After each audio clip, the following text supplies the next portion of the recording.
హైదరాబాద్ కంచా గచ్చిబౌలి భూముల వివాదంపై తెలంగాణ సర్కార్ కమిటీ ఏర్పాటు చేసింది. డిప్యూటీ సీఎం భట్టి, మంత్రులు శ్రీధర్ బాబు, పొంగులేటి కమిటీలో సభ్యులుగా ఉన్నారు.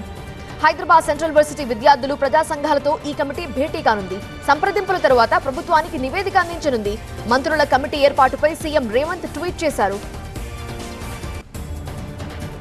కంచగచ్చిబౌలి భూములపై స్పందించారు కాంగ్రెస్ ఎంపీలు మల్లు రవి, సురేష్ షెట్కర్. అభివృద్ధిని అడ్డుకుంటూ కొందరు రాజకీయం చేస్తున్నారని ఆరోపించారు. ప్రజల్లో తప్పుడు సమాచారం వ్యాప్తి చేస్తున్నారని ఆరోపించారు. గతంలో భూములు అమ్మిన వారే ఇప్పుడు అమ్మొద్దు అనడం దారుణమన్నారు. ప్రతిదాన్ని బీజేపీ, బీఆర్ఎస్ రాజకీయం చేయడం సరికాదన్నారు. తెలంగాణ అభివృద్ధికి కేంద్రం సహకరించాలని కోరారు.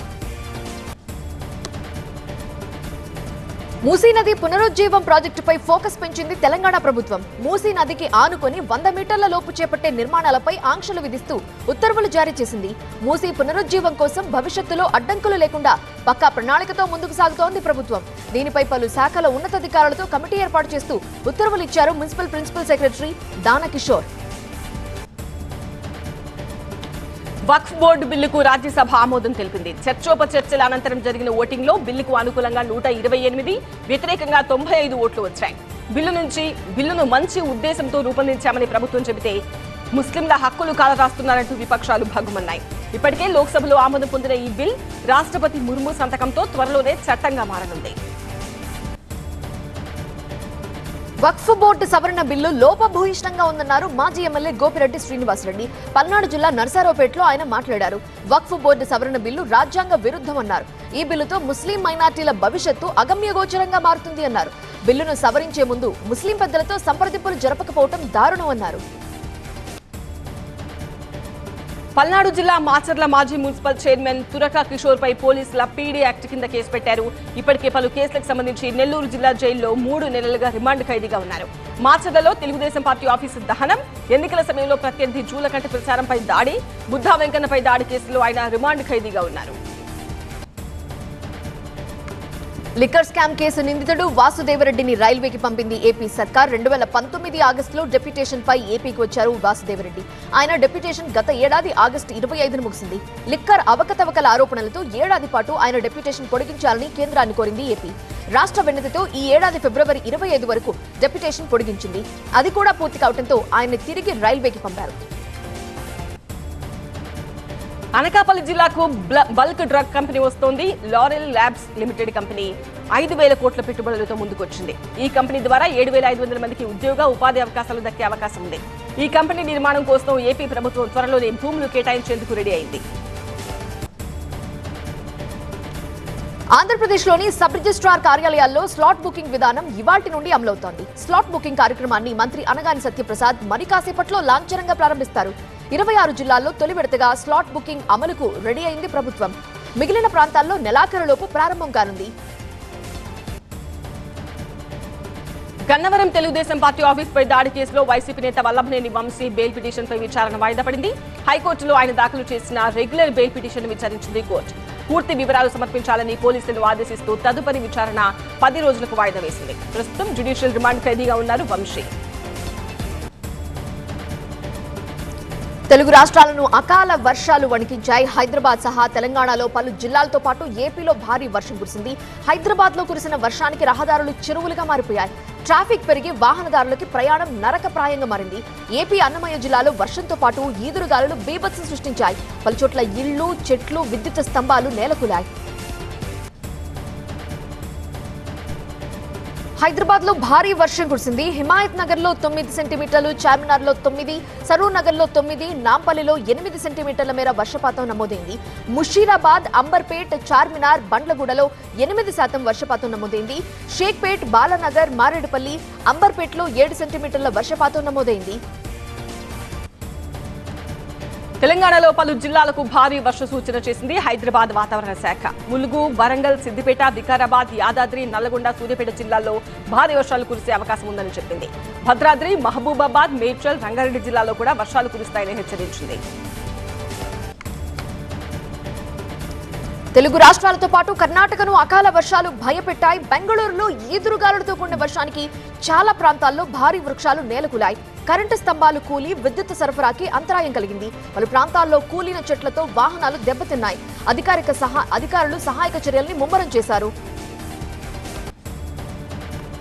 ఉమ్మడి వరంగల్ జిల్లాలో కురిసిన అకాల వర్షంతో రైతు ఆవేదన వర్ణనాతీతంగా మారింది. వందల ఎకరాల్లో పంట నష్టపోయి దిక్కుతోచని స్థితిలోకి వెళ్లారు. మిర్చి, వరి సహా పలు పంటలు వర్షంతో నాశనమయ్యాయి. ఈదురుగాలుల బీభత్సానికి మామిడి తోటలకు భారీ నష్టం వాటిల్లింది. కళ్లాల్లో ఆరబోసిన ధాన్యం తడిసి ముద్దవడంతో ఆందోళన చెందుతున్నారు. వరంగల్ను దొంగల భయం వెంటాడుతోంది. రాత్రైతే చాలు ఏం జరుగుతుందో అనే భయంతో బిక్కుబిక్కుమంటూ గడుపుతున్నారు. ఓవైపు పోలీసులు, మరోవైపు యువకులు రాత్రి వేళ గస్తీలు కాయాల్సిన సిచ్యువేషన్. చేతిలో టార్చ్ లైట్లు, కర్రలతో రాత్రంతా గస్తీ కాస్తూ దొంగల నుండి కాపాడుకుంటున్నారు. యువకులతో ఏర్పాటైన సేఫ్టీ బృందాల పనితీరుపై స్థానికులు హర్షం ప్రకటిస్తున్నారు. కడప జిల్లా పులివెందులలో జోదమాడుతున్న 7గురిని పోలీసులు అరెస్ట్ చేశారు. వారి నుండి 18 లక్షల రూపాయల నగదుని సీజ్ చేశారు. 3 కార్లు, 3 డ్రైవర్లని అదుపులోకి తీసుకున్నారు. గ్యాంబ్లింగ్ లో దొరికిన వారిలో వ్యాపారులే ఎక్కువగా ఉన్నట్టుగా గుర్తించారు. వీరిలో గతంలో కూడా కేసులున్నట్లుగా గుర్తించారు. మేడ్చల్ జిల్లా గుమ్మడిదల టోల్ గేట్ దగ్గర గంజాయి అమ్ముతున్న వ్యక్తిని పోలీసులు అరెస్ట్ చేశారు. నిందితుడు బీహార్ కు చెందిన భూపేందర్ గా గుర్తించి అతని నుంచి కిలో గంజాయి సీజ్ చేశారు. ఒక ప్రైవేట్ పరిశ్రమలో పనిచేస్తూ జీతం చాలక గంజాయి అమ్ముతున్నట్టు తేల్చారు. భూపేందర్ ముఠాకు చెందిన మరో 2 కోసం పోలీసులు గాలిస్తున్నారు. విశాఖ ఆర్చ్ బిషప్ గా బాధ్యతలు చేపట్టారు ఉడుముల బాల. ఈ వేడుకకు పోప్ ఫ్రాన్సిస్ ప్రతినిధి, భారత్, నేపాల్ ప్రతినిధి లియోఫోల్టో సహా దేశ విదేశాల నుండి భారీగా తరలివచ్చారు. వరంగల్ తన జన్మభూమి అయితే విశాఖని తన పుణ్యభూమిగా అభివర్ణించారు బిషప్. ఐక్యత, శాంతి, మత సామరస్యం కోసం తనవంతుగా కృషి చేస్తారని అన్నారు. వరంగల్లో నిర్మించే అంతర్జాతీయ విమానాశ్రయానికి దొడ్డి కుమరయ్య పేరు పెట్టాలన్నారు ప్రొఫెసర్ కంచె ఐలయ్య. ఆ విమానాశ్రయానికి రాణి రుద్రమదేవి పేరు పెట్టాలన్న ఎమ్మెల్సీ కవిత ప్రతిపాదనను తప్పుపట్టారు. హైదరాబాద్ రవీంద్ర భారతిలో జరిగిన కుమరయ్య జయంతి వేడుకల్లో మాట్లాడారు ఆయన. సీఎం రేవంత్ రెడ్డి చొరవతో కుమరయ్య జయంతిని ప్రభుత్వం అధికారికంగా నిర్వహించడంపై హర్షం ప్రకటించారు. హైదరాబాద్ కుత్బుల్లాపూర్ నియోజకవర్గంలో ఆక్రమణల్ని కూల్చివేశారు మున్సిపల్ అధికారులు. కొంపల్లి మున్సిపాలిటీ పరిధిలో రోడ్డును ఆక్రమించిన దుకాణాల్ని కూల్చేశారు.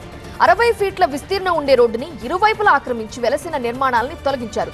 ఖాళీ చేయాలని గతంలో కూడా నోటీసులు ఇచ్చినా పట్టించుకోకపోవడంతో జేసీబీలకు పని చెప్పారు. లోక్సభలో బీజేపీ ఎంపీ అనురాగ్ ఠాకూర్ చేసిన వ్యాఖ్యలు నిరాధారమని రాజ్యసభలో విపక్ష నేత మల్లికార్జున ఖర్గే అన్నారు. తనపై చేసిన ఆరోపణలు రుజువు చేయాలని లేదా రాజీనామా చేయాలని డిమాండ్ చేశారు.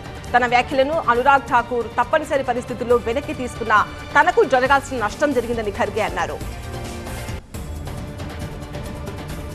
భారత్ అనుసరిస్తున్న యాక్ట్ ఈస్ట్ విధానం ఇండో పసిఫిక్ విజన్ థాయిలాండ్ కు ప్రత్యేక స్థానం ఉందని ప్రధాని నరేంద్ర మోదీ అన్నారు. ఇరు దేశాల సంబంధాలు మరింత ఉన్నత స్థాయికి తీసుకెళ్లాలని నిర్ణయించామని థాయిలాండ్ ప్రధాని సమక్షంలో మోదీ అన్నారు. భారత్, థాయిలాండ్ మధ్య శతాబ్దాలుగా సాంస్కృతిక సంబంధాలున్నాయని మోదీ గుర్తు చేశారు.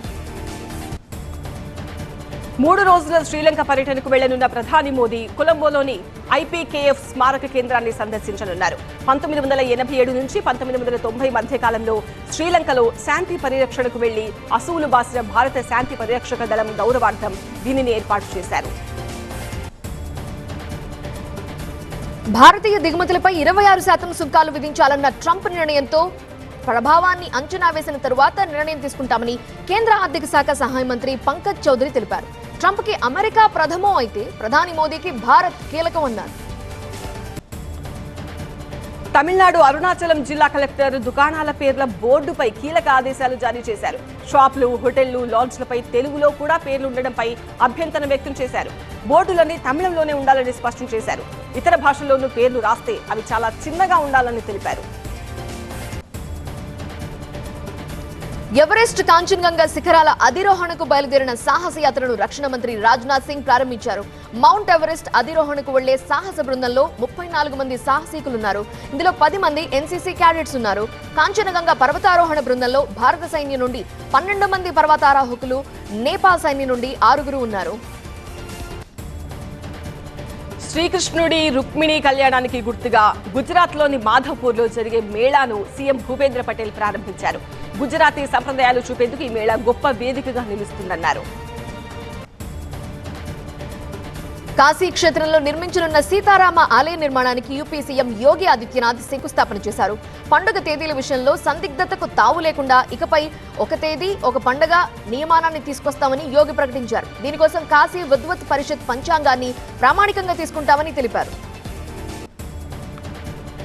బీహారీలో అత్యంత నిష్ఠతో జరిపే చైత్ర ఛట్ పూజలు ప్రారంభమయ్యాయి. ఏప్రిల్ 1 నుంచి 4 వరకు ఈ వేడుకలు జరుగుతాయి.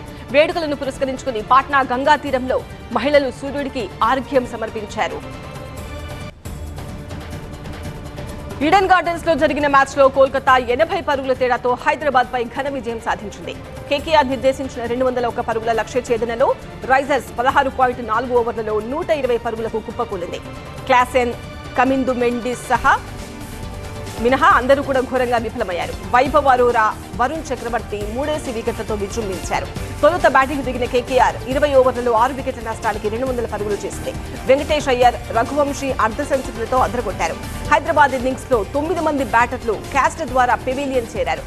వైభవ్ అరోరాకు మ్యాన్ ఆఫ్ ద మ్యాచ్ దక్కింది.